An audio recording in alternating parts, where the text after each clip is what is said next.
Hola, buenos días. Mi nombre es María Teresa Martínez Socorro. Estudio en la Universidad Abierta y a Distancia de México la carrera de Nutrición Aplicada. Actualmente curso el séptimo semestre, la asignatura de Estadía 1, y en esta ocasión voy a presentar un caso clínico sobre nutrición enteral. En su mayoría, los pacientes que ingresan a la unidad de cuidados intensivos por un padecimiento grave corren un gran riesgo de padecer una desnutrición. Esto es debido al estrés metabólico al que está sometido su cuerpo y también porque en muchas ocasiones no pueden recibir los alimentos o las medicinas que tienen prescritas interfieren en la absorción de los nutrientes. Estos procesos pueden influir complicando el estado de salud de nuestro paciente y retrasando su recuperación. Es por eso la gran importancia que tiene el que se identifique lo más pronto posible el estado de nutrición con el que llega el paciente al hospital y de esta forma poder planear el soporte nutricional adecuado que le vaya a ayudar a sus procesos.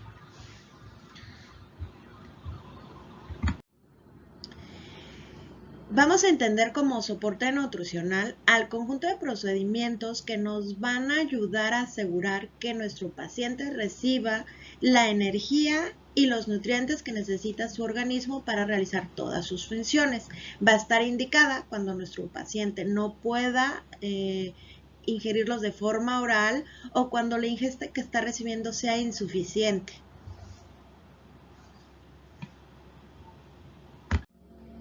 Por lo tanto, en soporte nutricional vamos a distinguir principalmente tres técnicas. La primera es la oral, que consiste, como su nombre lo dice, por medio de la garganta. Para ella, nuestro paciente tiene que tener buena salud, debe poder deglutir y debe de colaborar. La dieta que va a percibir va a ser la básica, con modificaciones acordes a su patología base, y vamos a tener que dar algún suplemento para cubrir los déficits nutricionales que presenta. La otra técnica que se maneja es la enteral. Esta se va a utilizar cuando la vía oral no es posible o cuando los nutrientes han sido insuficientes. El requisito fundamental es que el sistema digestivo funcione correctamente, ya que los nutrientes se van a colocar directamente en él por medio de una sonda. Uno de los requisitos para recomendarla es que si nuestro paciente presenta desnutrición, debe de tener un ayuno de mayor de 5 a 7 días. Y en pacientes bien nutridos que presenten ayuno mayor a 7 o a 9 días. Siempre la vamos a elegir por encima de la nutrición parenteral por ser más invasiva, la parenteral. Y no la vamos a recomendar si nuestro paciente presenta diarrea o vómitos. Por último, la nutrición parenteral se va a aplicar cuando no tuvieron éxito las anteriores o fueron insuficientes. En esta vamos a colocar los nutrientes directamente en el torrente sanguíneo por medio de una sonda. No está recomendada si nuestro paciente no está estable hemodinámicamente, si el tratamiento es inferior a 5 días, si el beneficio es menor que el riesgo y en pacientes que están desahuciados tampoco es recomendable.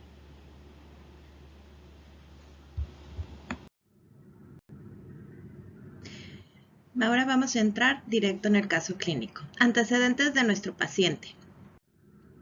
Su historia clínica. El 8 de marzo del 2022, nuestro paciente se presentó en la clínica con tos, disnea, cefalia y con síncopes. Además tenía taquicardia, pupilas isocóricas, con hiporexia, ansioso, diaforético y con respuesta a estímulos. Después de hacerle unos estudios, se le diagnosticó tromboembolismo pulmonar y neumonía adquirida en la comunidad. Se ingresó en la UCI, intubado con catéter venoso central y sonda orogástrica para recibir tanto nutrientes como medicamentos. Nuestro paciente es hombre de 44 años, no presenta alergias, tiene un diagnóstico previo de diabetes y también controlada aparentemente, y presenta también una cardiopatía congénita y hipertensión, ambas sin tratamiento. Su familia, sus hermanos aparentemente son sanos y sus padres ya fallecieron, ambos con hipertensión, su padre con cardiopatía isquémica y su madre con diabetes. Para entender un poquito los padecimientos de nuestro paciente, vamos a presentar un breve resumen. La diabetes es una enfermedad endocrino-metabólica que se caracteriza por hiperglucemia crónica y alteraciones en el metabolismo de los carbohidratos. La hipertensión es un aumento de la presión con la que el corazón bombea la sangre. La cardiopatía congénita es una anormalidad en su corazón con la que él nació, y el trombolismo pulmonar es una obstrucción de una arteria pulmonar o de alguna de sus ramas, y la neumonía de la comunidad es una enfermedad infecciosa respiratoria aguda.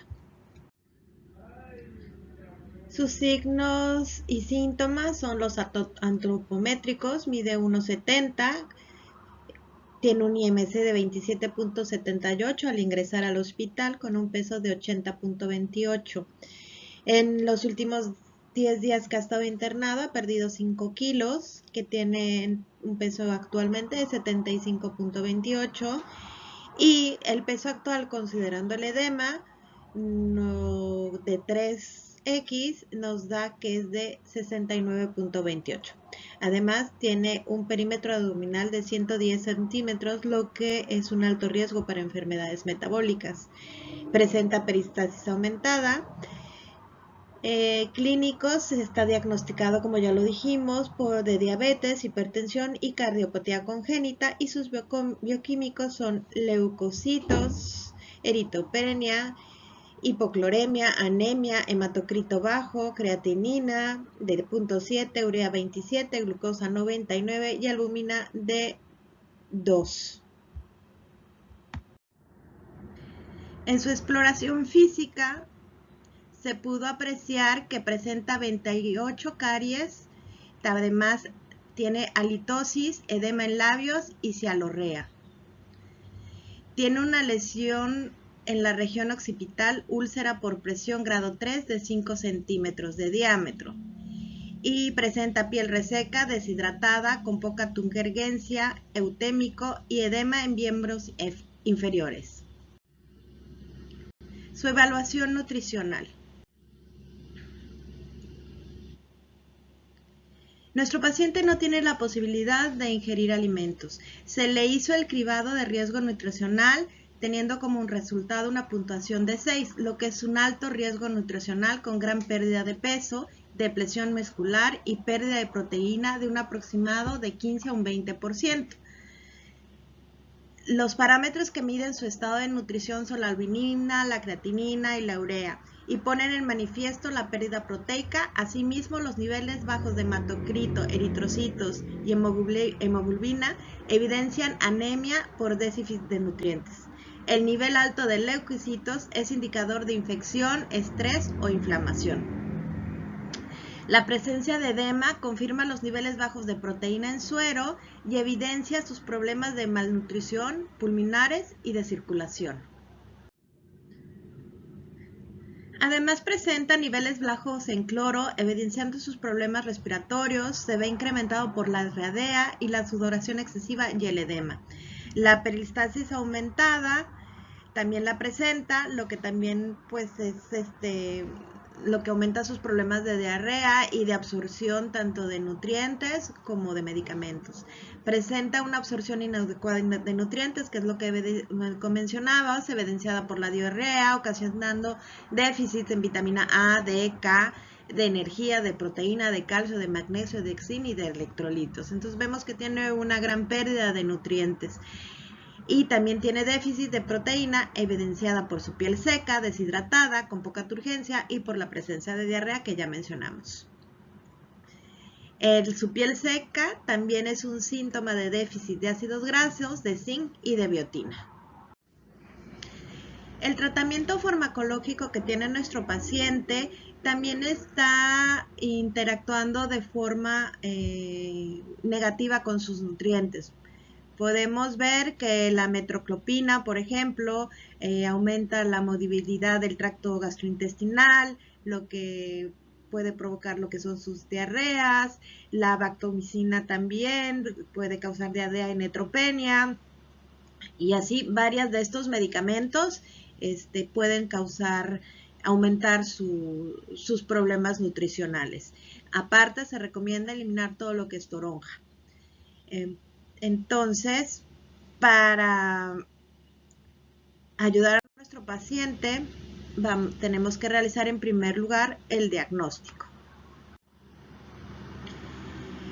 En el diagnóstico lo podemos dividir en varios.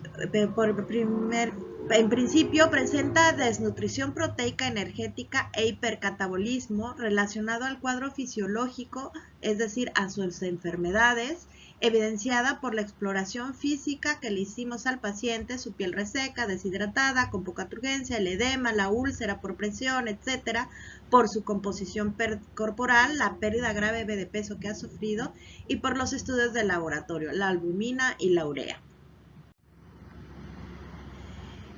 Podemos también destacar otro diagnóstico, es que presenta alteración de los valores de laboratorio relacionados con el estado de nutrición relacionados al cuadro fisiológico evidenciado por estudios químicos, es decir, sus leucocitos, la eritropenia, la hipocloremia, la anemia, el hematocrito bajo.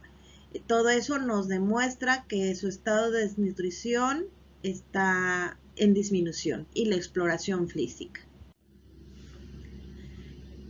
También otro punto importante a destacar como diagnóstico es que presenta interacción alimentos-nutrientes relacionados a efectos secundarios de los fármacos prescritos, evidenciada por la peristalsis aumentada y por los datos de laboratorio, la hipocloremia y la exploración física. Por último, podemos decir que presenta un consumo deficiente de riboflavina, pirodoxina, niacina, ácido fólico, vitamina B12, folato, vitamina C, relacionado a su cuadro fisiológico evidenciado por lesiones orales, edema en labios, cialorrea y halitosis y por la úlcera de presión tipo 3 y la piel seca. Con todos los datos obtenidos y la evaluación nutricional, se elaboró el tratamiento adecuado para nuestro paciente. El primer paso fue hacer el cálculo de su gasto energético basal. Se hizo un cálculo comparativo por medio de dos fórmulas, una por la de Harris y Bennett, donde consideramos su peso, su altura y su sexo. También se le calculó el factor de estrés metabólico. Esto nos dio unas kilocalorías de 2067. En el otro método utilizamos el recomendado por el Instituto del Seguro Social, en el cual nos menciona que las recomendaciones son de 25 a 30 kilocalorías gramos de día en fase anabólica en los primeros días. Entonces hicimos el cálculo con su peso de 69, que es el descontando el edema, y nos da un total de 2070 kilocalorías. Vemos que ambos cálculos son muy semejantes y coinciden entre sí. El siguiente paso fue establecer las recomendaciones de las proteínas. Aquí tenemos que determinar el balance nitrogenado del paciente crítico cuando se tengan disponibles estos datos. Sin embargo, si no los tenemos, existe una ecuación basada en el peso y en el aporte proteico de 1.2 a 2 gramos por kilo al día. Esto es para que se logre la proteólisis y síntesis por la pérdida que está teniendo de proteínas. Para el cálculo lo hicimos con un aporte de 1.5 gramos por 69, que es su peso, que nos da un total de 103.5 gramos. Calculamos el balance nitrogenado para ver cómo dejamos a nuestro paciente y vemos que lo dejamos en positivo con un 3.06, lo que le va a ayudar a restablecer sus reservas proteicas. Para determinar los carbohidratos tenemos que tener presente que no debe de ser mayor a la tasa de oxidación de la glucosa, es decir, a no más de 7 gramos kilogramos por día o a 5 gramos kilogramos por minuto infusionados, para así mantener un coeficiente respiratorio adecuado. Por lo tanto, otro punto a considerar es que debe de ser un 50% de aporte de carbohidratos y un 50% de aporte de lípidos como calorías no proteicas. En base a todo lo anterior, se dispuso que se le va a proveer de 3 gramos por kilogramo, es decir, 486 gramos al día de carbohidratos.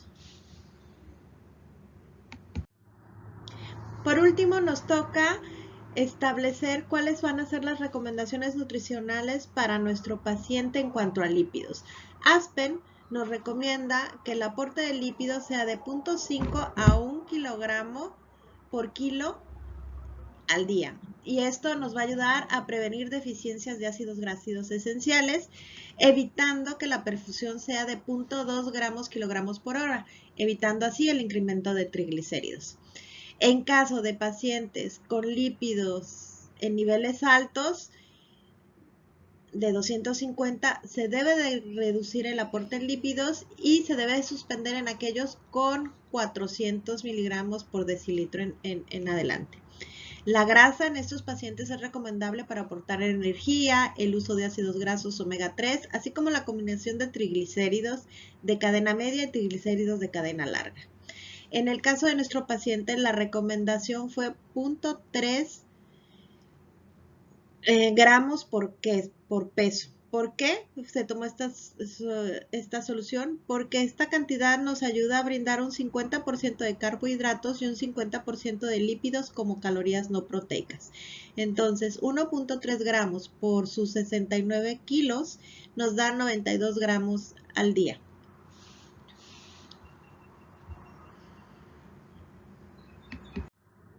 En base a todo lo anterior, vemos que el cuadro dietosintético y la distribución de los macronutrientes para nuestro paciente queda de 2070 kilocalorías al día, con 40% en carbohidratos, 20% de proteínas y 40% de lípidos. Tenemos que tener presente que en pacientes con sonda orgástrica se deben difundir pequeños bolos de acuerdo con tiempos de alimentación calculados, el volumen total requerido, revisando residuo gástrico cada 4 horas, el cual debe de ser menor a 500 mililitros, y se deben de revisar los signos de intolerancia gástrica. Son puntos que tenemos que tener siempre muy presentes. Por último, tenemos que seguir ciertas recomendaciones nutricionales. Se debe iniciar con una dieta polimérica estándar de fórmulas comerciales con fibra mixta. Si nuestro paciente tiene una mala respuesta a estas fibras mixtas, está indicado el uso de formas hidrolizadas o péptidas. Debido a su restricción de líquidos, será necesaria una dilución de 1 a 2 kilocalorías por mililitro.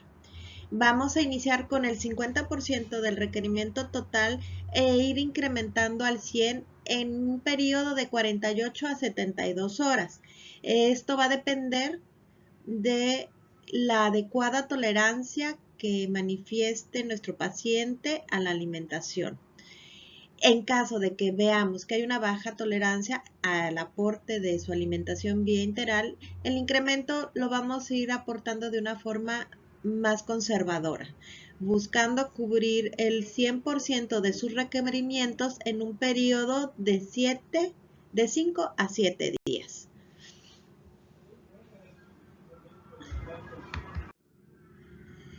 Esta actividad fue muy interesante, pues consistió en realizar un caso clínico de un paciente hospitalizado crítico con múltiples patologías, teniendo que analizar diferentes puntos y buscar distintas fuentes para poder realizar el análisis de todos los puntos, pero creo que fue sumamente enriquecedor. Como futuros nutriólogos es importante saber cómo se debe hacer una evaluación nutricional, cuáles son los puntos de alarma para ser capaces de prevenir, medir el riesgo nutricional y diagnosticar el estado nutricional de nuestro paciente. Además, nos servirá también para identificar en qué enfermedades un estado nutricional no adecuado puede ser un factor de riesgo o saber si el riesgo que sufre nuestro paciente es mayor en caso de necesitar una intervención quirúrgica. Un punto súper importante es que se debe tener un monitoreo estricto de estos pacientes para prevenir las posibles complicaciones, por lo que se debe dar un estricto seguimiento a los pacientes revisando la presión arterial, la presión venosa central, la temperatura, la frecuencia respiratoria, cardíaca, el balance diario de líquidos, la hidratación, parámetros antropomórficos, etc. Con esto yo concluyo la exposición y les agradezco mucho la atención a este caso clínico que les presenté. Muchísimas gracias, que tengan un excelente día.